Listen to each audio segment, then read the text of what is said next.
So the Resilient Kids program was created on the back of the devastating 2022 floods in the Northern Rivers. These catastrophic floods really impacted the whole of the Northern Rivers in a whole range of ways. And for young people, on the actual event itself, young people were being rescued from their roofs at night, not knowing whether their family was alive or not knowing if their pets were alive or not.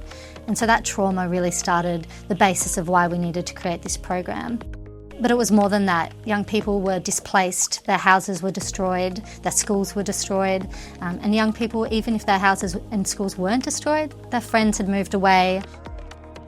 There was a great collective trauma that was experienced in the Northern Rivers after those floods.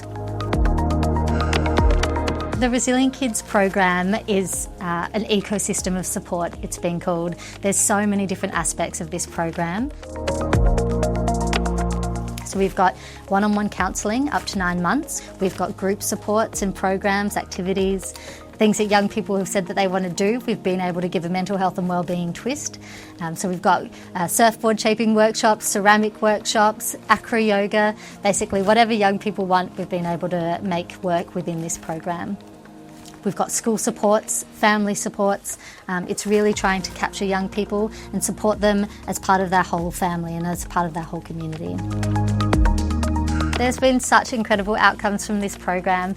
First and foremost, how much young people have been loving it, and their families and principals and schools. We've had really beautiful feedback, which tells us that we're on the right step with this program.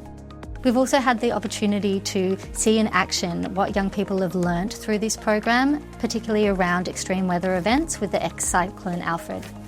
So we had the opportunity to support young people through the whole process, through that preparation and planning, where young people were able to reach out for support, they were able to talk to their families, share what they needed with them, and they were able to use those strategies to get through that time of uncertainty.